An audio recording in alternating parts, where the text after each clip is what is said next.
एक देवाधिदेव महादेव पर करा गया विश्वास और एक खुद पर करा गया विश्वास, ये दो विश्वास ऐसे हैं जो कभी टूटते नहीं।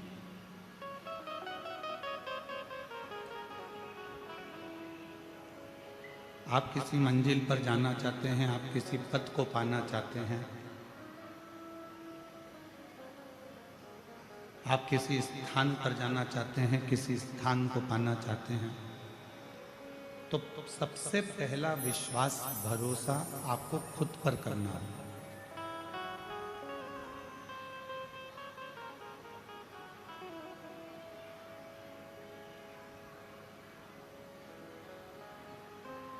एक धमतरी की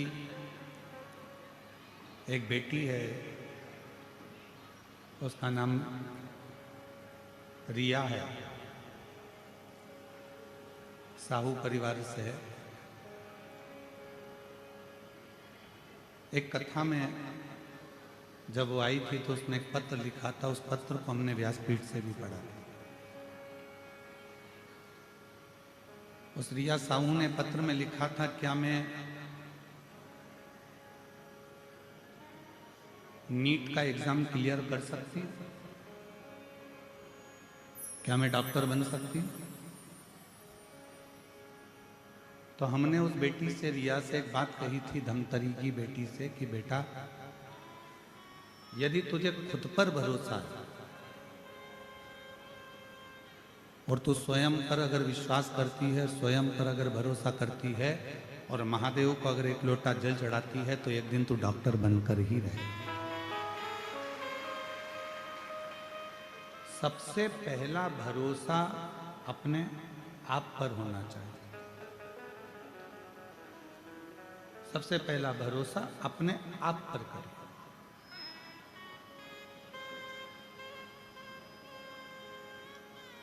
हम अपने आप पर भरोसा ही नहीं करें, हम अपने आप पर विश्वास ही नहीं करें कि मैं ऐसा कर सकता हूं क्या, मैं ऐसा कर सकती हूं क्या।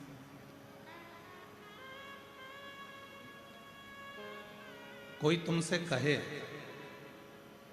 तेरी जन्म पत्रिका में कोई भी योग अच्छे नहीं है, कोई तुमसे कहे कि तेरी हाथ की रेखा में कोई भी योग अच्छे नहीं है, कोई तुमसे कहे कि तेरे घर का वास्तु भी अच्छा नहीं, उससे कहना कि मेरी पत्रिका बुरी है, मानती हूं,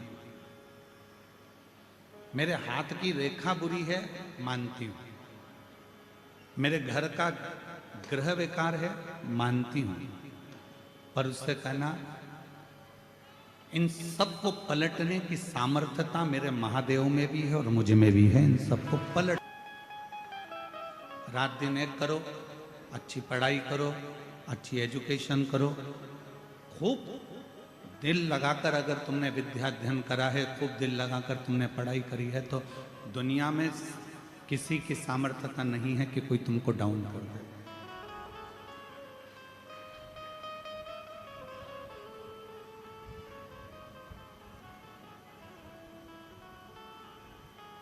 किसी की सामर्थ्यता नहीं है कि कोई तुमको नीचे गिरा दे।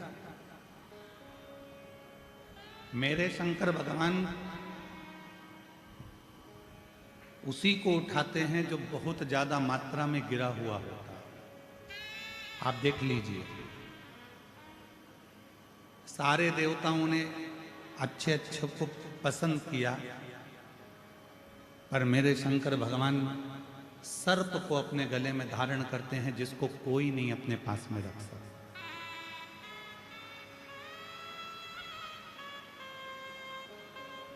कोई ने पुष्प लिए, कोई ने फल लिया, कोई ने कुछ लिया, कोई ने कुछ लिया, पर मेरे शंकर भगवान ने वो लिया जिसको दुनिया के लोगों ने ठुकरा दिया।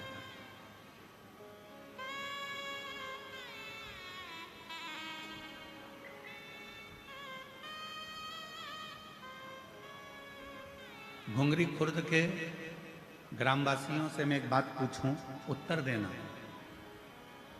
लकड़ी जलाते हो, चूल्हा जलाते हो, सिगड़ी जलाते हो, कंडा जलाते हो, गोबरी जलाते हो, जो राख निकलती है उस राख को फेंकते हो कि नहीं फेंकते हो? जम के तो बोलो, फेंक देते हो ना? घोड़े पे ले जाके डाल देते हो, उसको घोड़े पे ले जाकर फेंक देते हो।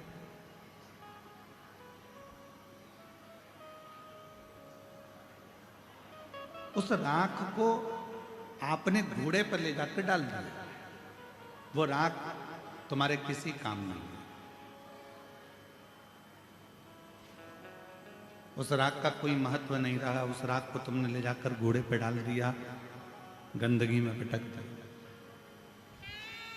अब जिस राख की कोई कीमत ही नहीं है, मेरे शंकर भगवान ने उस राख को अपने तन पर धारण कर कर उसको भी कीमत वाला बना।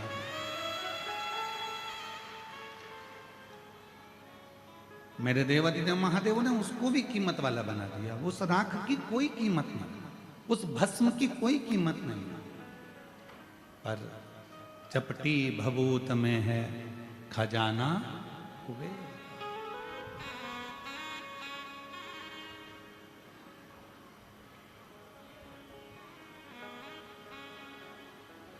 उसके तन पर अगर कोई भस्म भी आकर पड़ जाती है तो वो भी कीमत वाली हो जाती है, उसकी भी कीमत हो जाती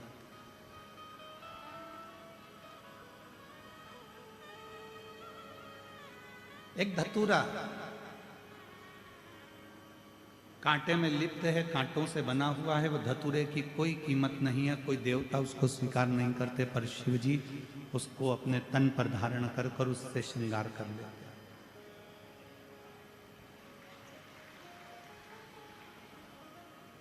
जिसको सबने ठुकराया, जिसको सबने धक्का दे दिया, उसको शिव जी ने अपने गले लगा लिया।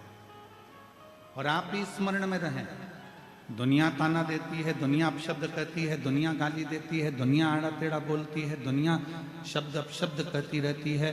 सारी दुनिया के लोग अगर आपको आड़ा टेढ़ा भी कहते हैं तो आपको टेंशन लेने की जरूरत नहीं। आप शिव जी को एक लोटा जल चढ़ाते रहो, एक दिन मेरा भोला बाबा तुमको गले जरूर लगा दे।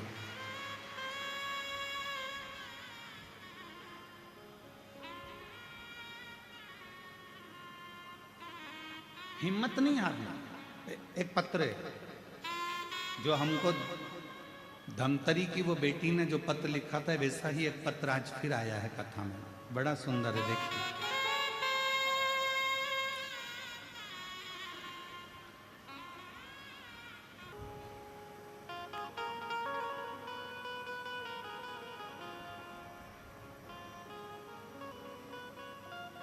दुनिया की नाकों हाँ में बदलने की सामर्थ्यता तुम में है।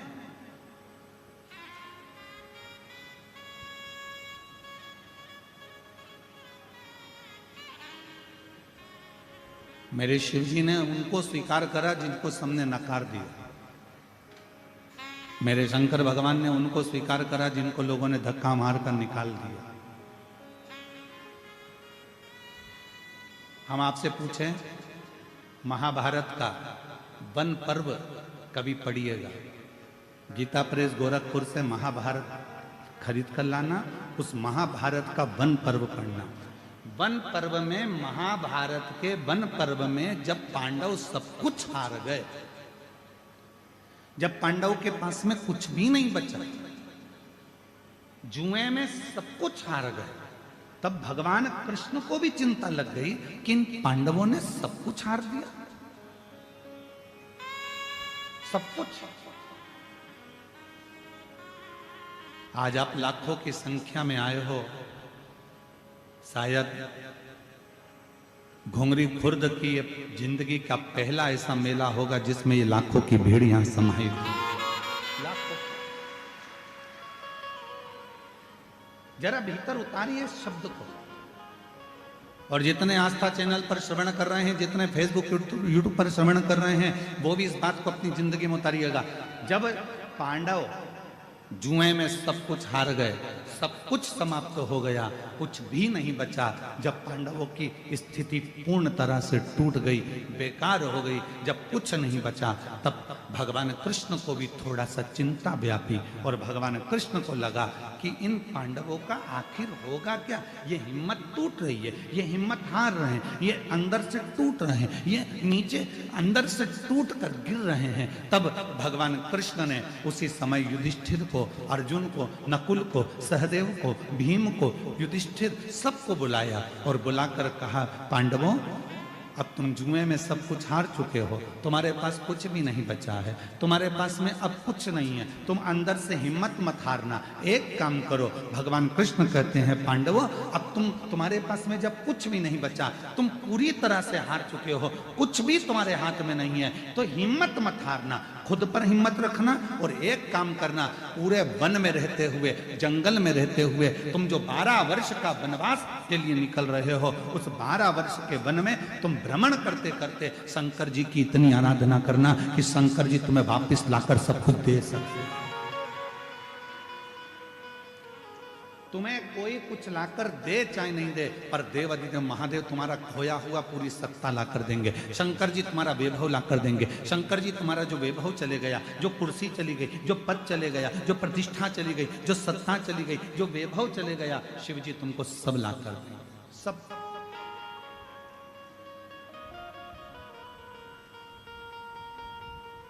एक सामर्थ्यता, एक स्वयं पर विश्वास करो।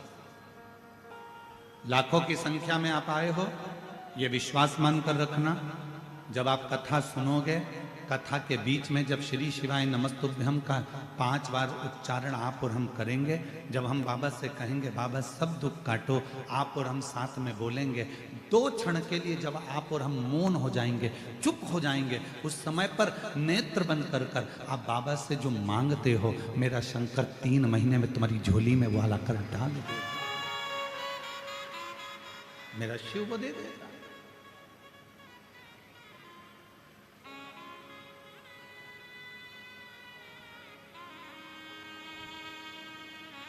क्यों इतनी संख्या में लोग आते हैं, क्यों लाखों की संख्या में?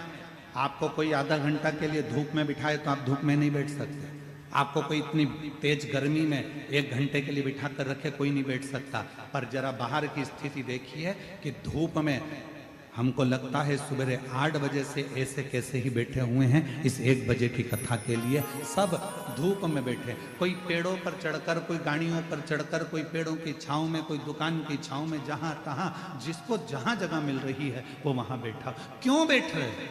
क्या मिलता है शिव पुराण की कथा से? तो आप अभी बोलो चाहे ना बोलो, पर यहाँ कथा सुनकर जाने के बाद जब झोली पसार कर बाबा से प्रार्थना करोगे तो बाबा 3 महीने में क्या देगा ये आपको भी मालूम पड़ जाएगा कि क्या प्राप्त।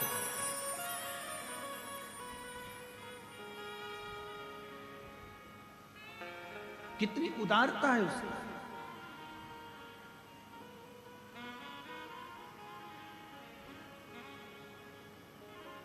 ये कथा तो 10 तारीख को विराम हो जाएगी, कल कथा की शिवरात्रि रहेगी, क्योंकि कल कथा का 4था दिन है और 5वें दिन की कथा सुबह वही 8 बजे से 11 बजे तक परसों के दिन हो जाएगी। कल तो कथा का समय यही रहेगा 1 बजे से 4 बजे तक, परसों सुबह पंडाल में कथा का समय सुबह 8 बजे से 11 बजे, और कथा टीवी पर वही 1 बजे से 4 बजे तक। ये कथा 10 तारीख को विराम हो जाएगी। 14 तारीख से 20 तारीख तक देवघर झारखंड बाबा बैद्यनाथ जी की पवित्र भूमि पर वो पवित्र कथा 14 से 20 तारीख तक दोपहर में 1 बजे से 4 बजे तक चालू हो जाएगी।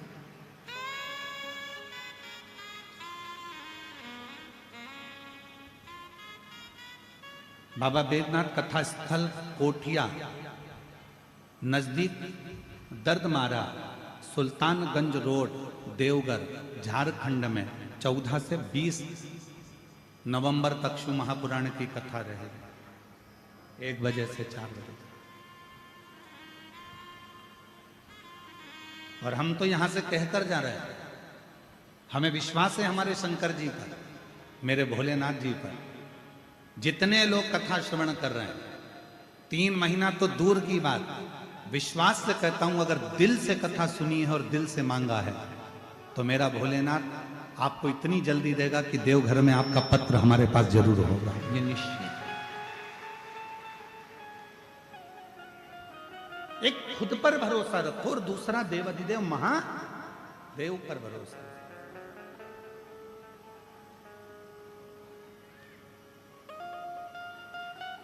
कोई कह दे तुम्हारा भाग्य बेकार है, ना ना ना, मेरा भाग्य बहुत अच्छा है, मैं शंकर जी की कथा सुनती हूँ।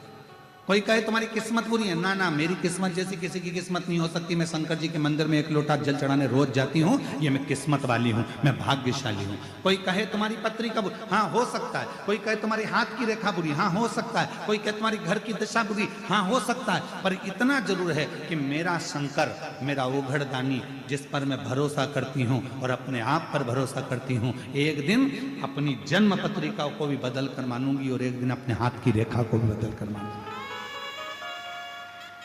वो आपकी मेहनत बदलेगा, वो आपका परिश्रम बदलेगा, वो आपका कर्म बदलेगा।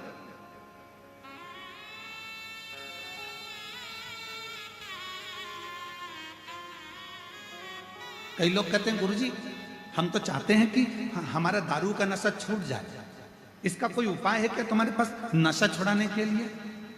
हमारे पास कोई उपाय नहीं है। उपाय तुम्हारे पास है। तुमने दारू पी है, तुमने पीना चालू करी है, तुम नशे में रहते हो, तो छोड़ने की सामर्थ्यता भी तुम्हारी हो, तुम्हारे अंदर वो बल है कि तुम छोड़ सकते हो। कोई बाबा, कोई महात्मा, कोई जोगी, कोई सन्यासी, कोई तपस्वी तुम्हारी मदिरा नहीं छुड़ा सकता। तुम्हारी मदिरा तुम खुद छोड़ सकते हो, तुम में वो बल है। आज तुम्हारे इस गांव में कथा हो रही है, तुम चाहो तो संकल्प ले सकते हो कि मैं इस शिव महापुराण की कथा में संकल्प लेता हूं कि मेरे बाबा पर भरोसा कर कर आज के बाद कभी मदिरा नहीं पीऊंगा। तो तुम्हारे अंदर की सामर्थ्यता।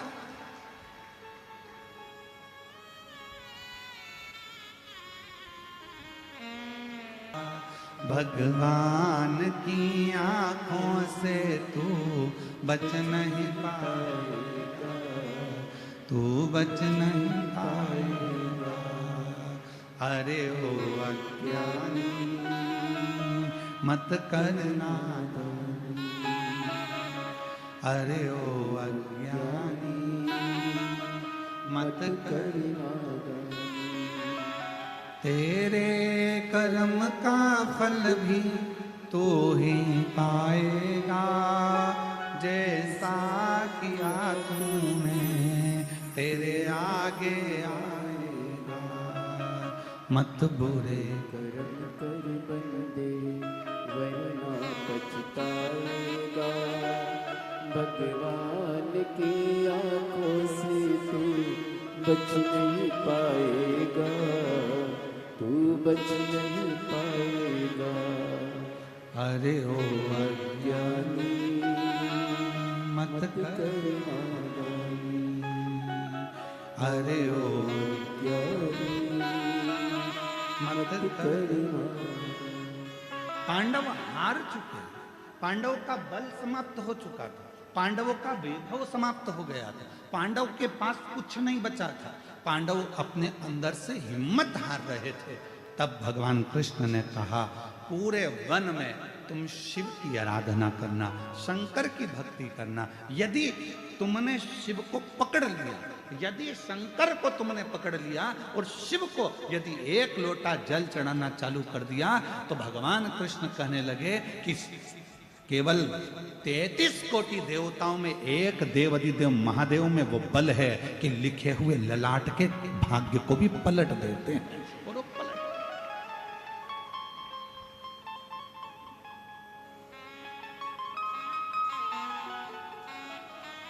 विधाता का काम है भाग्य लिखना, विधाता का काम है भाग्य को लिखना, पर भाग्य को पलटना विधाता का काम नहीं है। विधाता भाग्य को लिख सकता है पर पलट नहीं सकता।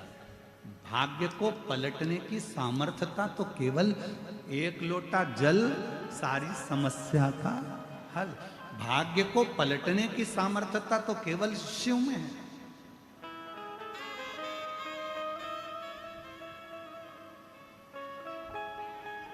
एक पत्र है, अच्छा है, देखिए।